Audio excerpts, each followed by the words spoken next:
Live streaming part 2, module 9. This is just a follow up to our module 8 discussion on live streaming. There's a couple things we want to discuss that we didn't have the time to discuss in that last lecture. Then again, following up the different softwares, two that I would recommend the most: OBS Studio and Ecamm Live. And you get a live stream set up there with a phone as well. But running the setup, I mentioned this kind of before, the audio needs to be balanced, and it needs to be balanced by the audio technician. There needs to be a way for the audio technician to see live what's taking place in the Facebook or YouTube scene.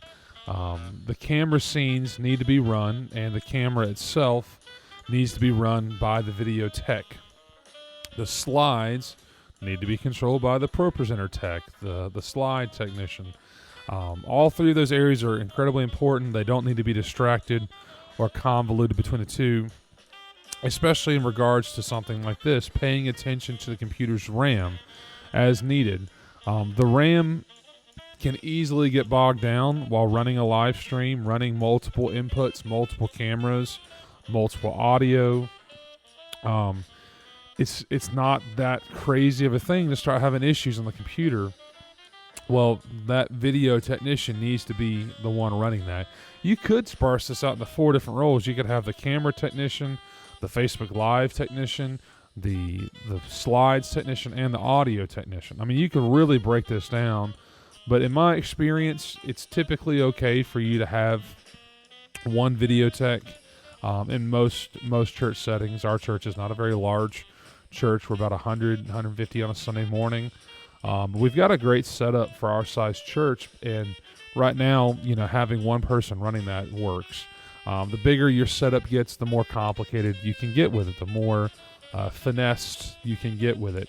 But it also allows, with the software, for you to follow up with comments with people in case there are issues on Facebook or YouTube. If they're saying, hey, something's going on, the stream's not working, it allows you to respond to that if you've got a dedicated technician. And as I mentioned before, this follow-up video is really just a short connecting some of the dots that we left, the loose ends from the last module, last setup. And again, you see some examples of some cameras and some uses in the live stream setup. Multi-shots, multiple different shots provide variety. It also provides an opportunity for creativity.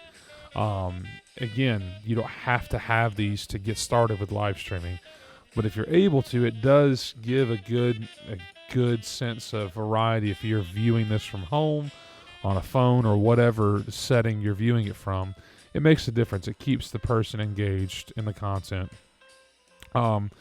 With additions like cameras or like multiple technicians and stuff, work slowly as you add to your setup. Work slowly as you gain new people, new software, new technicians. Make sure to give time to trial and error. Again, in March of 2020, we had no time for trial and error. I'm so thankful that I had our live stream already going before then. It was very basic. I had a lot of things to upgrade, and I was stressed out, I think just as many as y'all were during that time. But thankfully, I already had a lot of that going. But I was still exhausted trying to get certain things fixed that weren't up to par, up to where they should be in that time. And so I highly recommend you give yourself time. We didn't have time back then. Now you really do. And Facebook Live and YouTube Live is now considered standard in many church settings. You're going to have a lot more support, a lot more financial giving probably towards this stuff as y'all try to improve things compared to 2018, 2019, and prior to that. I remember the first time I saw Facebook Live as a thing, it was 2016, 2017. I was really curious about it, but I really delve into it in the year 2018, trying to learn how to make it work and just build as you're able to. Take your time. Give your team time to learn new features. Give your team time to learn new layers to the software and to the setup. I'd recommend having a workflow that works, but the ways that you can grow in your abilities over time. The PTZ controller needs to anticipate moves. I mentioned this before, but they need to make sure they're following with the movement on stage.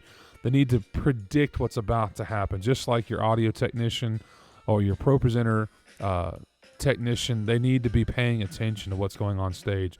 Don't just, it's not a video game. That joystick is not a game.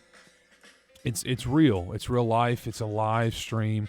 And people are counting on you to do a great quality with this. And it honors God and the way you do this. And so try to anticipate the movements that are taking place on stage. Again, using multicam shots and slide display as a transition can also help with the joystick movement. I'm personally not a huge fan of, in our current setup, I don't really nitpick our team too much at this time, but I'm not a big fan of the camera moving back and forth, like jerking back and forth, because even the nicest PTZ camera or some of the nicest cameras with the nicest tripods and swivel joints can still get kind of jerky when they're trying to follow the movement on stage, especially if the pastor's preaching and moving around. A lot of times they like to move around. It can be a challenge, but one of the things you can do is switch over to your stage, your lyrics, your slides for a minute, and then follow, and then when they get positioned, then switch back over. You've got multiple scenes, ways you can transition. If you got multiple shots, you can have a pulled back view as they're moving across the stage, and then reposition your camera into another spot while that camera positions in a currently pulled back view. There's a lot of variety in ways you can go about it. Just try to be as professional and smooth as you can with these transitions and shots. And then again, this is a great example of an awesome setup. Again, work with what you've got. Work with your abilities. Work with your team. Allow time and give everyone the ability to grow in those abilities. Inspire your team as you work through these things. And thank you so much.